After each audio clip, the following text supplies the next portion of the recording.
조지훈의 낙화입니다. 꽃이 떨어지는 게 낙화죠. 조지훈이라는 시인은 좀 이렇게 예스럽고 고풍스러운 느낌의 시를 많이 쓰신 분이에요. 청록파 시인이죠. 뭐 그런 건 중요하지 않지만 예스럽고 고풍스러운 느낌을 많이 썼다. 이 정도는 좀 알아두시면 좋겠습니다. 내용을 바로 볼게요. 꽃이 지기로소니 바람을 탓하랴.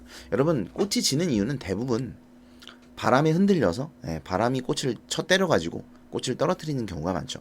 그러니까 이제 바람이 많이 불거나 비가 내리거나 이러면 이제 꽃이 많이 지잖아요. 봄에도. 그런데 이 사람은 바람을 탓하랴라고 말했어요. 그러니까 바람을 탓할 수 없다는 얘기고, 이거 서리법이 사용된 거죠. 바람을 탓할 수 없다는 것은 바람의 탓으로 돌리지 않겠다. 꽃이 떨어지는 것을 자연스럽고 당연한 것으로 받아들이겠다라는 뜻입니다. 그래서 써놨죠.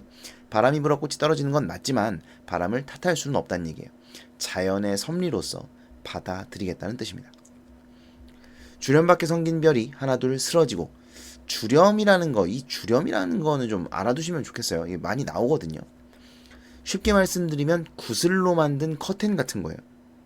구슬로 커튼을 만든다고 생각을 해보세요. 이렇게 구슬을 이렇게 딸랑딸랑 따락따락 해가지고 이렇게 이어가지고, 아무튼 구슬로 만든 커튼 같은 거.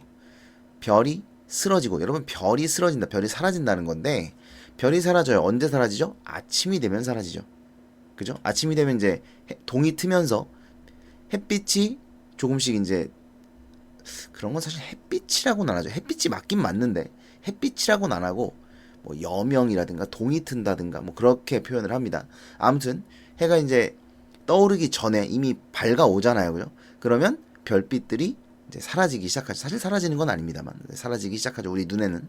어쨌든 그러면서 시간의 경과, 아침이 오고 있다는 얘기예요. 아침이 오고 있다.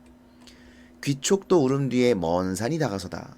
귀촉도, 귀촉도는 이제 소쩍새, 두견새라고 보통 이야기를 하죠. 근데 원래는 뭐 두견새는 다른 새라고 자꾸 그 생물학 하시는 분들이 얘기를 합니다. 귀촉도는 그 두견새는 소쩍새가 아니고 원래는 다른 새인데 뭐 이렇게 혼동해서 쓴다고 자꾸 얘기를 하는데, 그냥 문학에서는 그딴 거 알 필요 없습니다. 그냥 귀촉도가 소쩍새고 두견새예요. 아시겠죠? 뭐 우리가 그것까지 알아야겠어요? 왜냐하면 왜 우리가 이걸 몰라도 되느냐? 옛날 사람들이 이미 그걸 혼동해서 쓰고 있단 말이에요. 옛날에 30년대 그 이전에 조선시대 이런 분들이 소쩍새와 두견새와 귀촉도와 또 뭐 있지? 뭐 아무튼 이걸 다 같은 새라고 보고 시를 짓고 있어요. 이미 그때부터 혼동을 하고 있는 거야. 그러니까 모든 문학에 그게 그렇게 드러나요. 몰라도 돼요. 아시겠죠? 네. 아무튼 귀촉도 울음 뒤에, 귀촉도는 그러니까 방금 이제 원래 얘기하려고 했던 이게 아닌데, 원래 얘기하려고 했던 건 그러니까 이거예요. 두견새, 소쩍새, 귀촉도는 다 뭐냐면 사람이 죽어서 저새가 된다고 생각을 했어요. 옛날 사람들이. 이게 이제 설화도 있죠. 귀촉도 설화도 있고 뭐 아시는 분은 아실 텐데, 아무튼 그래서 귀촉도나 소쩍새나 두견새가 나오면 애상감이 드러나요. 슬픔, 안타까움, 이런 분위기가 드러납니다. 이건 무조건이에요. 무조건. 얘네가 나오면. 귀촉도 울음 뒤에 먼 산이 다가서다. 이것도 먼 산이 다가선다는 것도 산이 점점 보인다는 거거든요. 아침이 오고 있다는 뜻이에요. 그래서 시간의 경과를 나타내요. 촛불을 꺼야 하리 꽃이 지는데, 자, 이게 도치법이고요. 꽃이 지는데 촛불을 꺼야 돼. 뭐 이렇게 말해야 되는데, 촛불을 꺼야 하리 꽃이 지는데 이렇게 표현했으니까 도치법이 사용된 거예요. 그리고 그럼 촛불을 왜 끄느냐? 이것은 꽃이 지는 것을 경건한 자세로 바라보고자 하는 태도다. 그냥 이거는 좀 그렇게 알아두세요. 이게 왜 이게 경건함인지가 이해가 되시는 분도 있을 거고 이해가 안 되시는 분도 있을 텐데, 이해가 안 되시는 분들, 이거는 좀 느낌적인 거거든요. 느낌적인 거. 우리가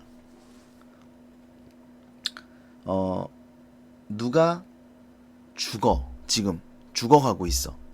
그러면 거기서 소란스럽게 소리를 내거나 뭐 밥을 먹거나, 이거는 좀 적절하지 않은 행동이죠. 이게 왜 적절하지 않은 행동인지 아시겠어요? 이걸 모르는 사람들이 있다니까. 미쳐버릴 것 같아요. 그러니까 이제 이런 건 감정적인 거잖아요. 누군가가 죽어가고 있다면 그것은 되게 슬픈 일이고, 그럼 그 슬픔을 함께 해주는 게 사람의 인지상정이죠. 그러므로 그 안에서 밥을 먹거나 떠들거나 뭐 웃거나 이런 것은 적절한 행동이 아닌 거잖아요. 그죠? 뭐 그런 거예요. 그러니까 지금 꽃이 죽고 있잖아요.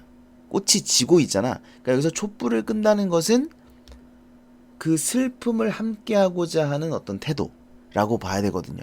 그래서 이걸 경건한 태도다라고 이야기를 하는 건데 도저히 이게 이해가 안 되시면 그냥 외우세요. 네, 이거는 아무튼 그렇습니다.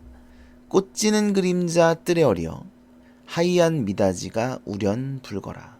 흰색과 붉은색이 나왔죠. 색채 대비가 사용되었다. 색채 대비는 항상 말씀드립니다만 이 두 가지의 색깔이 반대라서 대비라고 하는 게 아니에요. 여러분 원래 대비는 반대가 아닙니다. 두 가지가 붙어 있음으로써 하나가 도드라지면 대비예요. 근데 보통은 반대인 경우에 붙어 있으면 도드라지죠. 그래서 우리가 대비를 반대라고 생각하는 경우가 많지만 원래는 두 개가 붙어 있어서 하나가 도드라져 보인다. 그러면 대비예요. 아시겠죠? 흰색과 붉은색은 사실 반대라고 말할 순 없잖아요. 하지만 도드라져 보이죠. 색채 대비 꽃이 땅에 떨어진 모습이 문의 흰 종이 옛날에는 이제 창호지나 뭐 한지 이런 걸 이제 창호지가 맞나? 아무튼 한지 같은 걸 많이 썼죠. 문에다가. 그래서 그 종이에 비쳐 보이는 모습인 것이죠. 묻혀서 사는 이의 고운 마음을 아는 이가 있을까 저하노니. 저한다는 건 두려워한다는 뜻이고요. 걱정하다, 두려워하다 이런 뜻이에요. 단어 뜻을 모르면 써두세요. 제가 이 시를 볼 때 가장 이해가 안 됐던 부분이 이거였거든요. 묻혀서 사는 이의 고운 마음을 갑자기 왜? 왜 갑자기 여기서 묻혀서 사는 이의 고운 마음이 나오는 거지? 그리고 그걸 아는 이가 있을까 두려워한다는 게 갑자기 여기서 왜 나오는 것이지? 왜 나오지? 이게 좀 이해가 안 됐었어요, 예전에. 근데 이제 여러 가지 해석을 보고 또 이제 이해를 하다 보니까 사실은 이건 제 생각이에요. 역사적으로 시대적인 걸 고려해야 조금 더 해석이 좀 이렇게 부드럽게 해석이 되는 것, 자연스럽게 해석이 되는 것 같아요. 그냥 이거 구절만 봤을 때는 이런 건데 은거하는 선비의 고운 마음이에요. 그러니까 이제 뭐 자기가 지금 은거를 하고 있나 보지. 고운 마음이라는 건 이제 꽃이 지는 것을 슬퍼하는, 안타까워하는 마음이라고 볼 수가 있어요. 근데 그게 여기까지 이해가 되는데 아는 이가 있을까 두려워한다. 왜 걱정이 되는 걸까요, 이게? 그러니까 다른 사람들이 내 마음을 몰랐으면 좋겠다는 건가? 왜 몰랐으면 좋겠다는 걸까? 뭐 그걸 잘 모르겠어요. 왜 몰랐으면 좋겠다는 건지는 사실 알 수가 없습니다.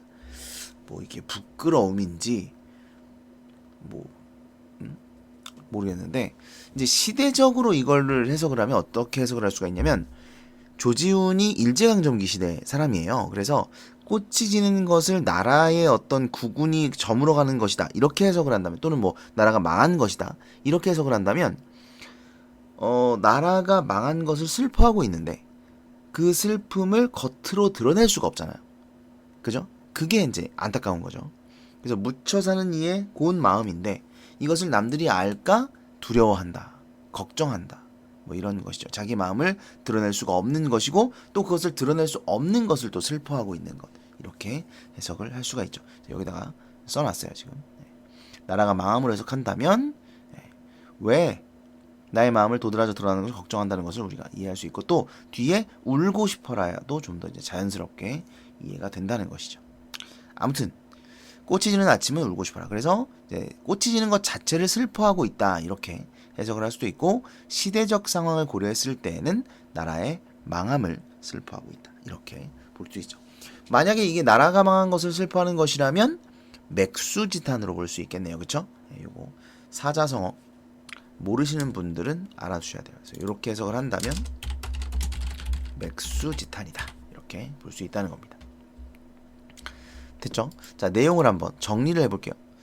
갈래는 자유서정시, 성격은 관조애상적인데 여러분 관조적을 모르시는 분들이 아직도 계신다면 이건 되게 슬픈 일인데 관조적이다 이러면 꼭 알아두셔야 돼요. 대상을 관찰하여 깨달음을 얻고자 하거나 차분하게 어쨌든 차분하게 대상을 관찰하는 거예요. 이게 관조예요. 차분하게 대상을 관찰. 그러니까 이 시 관조라는 말이 정말 잘 어울리죠. 차분하게 꽃이 지는 것을 관찰하여 쓰고 있으니까. 애상은 슬픔이고 낙화에서 느끼는 삶에 비해 특징, 시간의 흐름에 따라 지금 밤에서 아침이 오고 있죠. 그리고 중요한 거, 화자의 시선의 이동에 따라 시상이 전개된다. 그래서 별, 산, 뜰, 미닫이, 마음 이렇게 시선의 이동이 드러난다. 사실 마음으로 이 시선의 이동이 드러날 수는 없죠. 요건 좀 수정하고 싶네요. 이건 이렇게 이동이고 이렇게 봐야 되고 이렇게 볼 수는 있어요. 그러니까 외부에서 내면으로의 이동, 시상 전개 이렇게 볼 수는 있습니다. 시선의 이동이라고 보긴 좀 어렵고 예스러운 어휘와 고풍스러운 어조 요거 이제 아까도 말씀을 드렸지만 조지훈 씨의 특징이에요. 고풍스러운 어조 이분이 이제 한학을 공부하시기도 했고 이제 옛날 분이다 보니까 이런 분위기나 어조가 많이 드러납니다. 그 다음에 시각적이고 청각적 심상 사용되었죠. 여기 시각적인 건 많이 쓰였고 청각은 귀촉도 울음이 있었어요. 그죠? 그 다음에 각연이 이행. 여러분 이제 이게 요 슬래시 있죠. 요게 행 바꿈이죠. 그래서 요게 1년이죠. 이렇게 나눠져 있으니까 1년이고 1년이 이행으로 2연도 이행으로 3연도 이행으로 각 연이 모두 이행으로 되어 있다. 이렇게 통일된 구조로 되어 있고 그래서 균형감 이걸 균재미라고도 합니다. 균재미, 균형감 같은 얘기예요. 균형감, 균재미를 드러내고 있다. 이렇게 이해해 주시면 되겠습니다.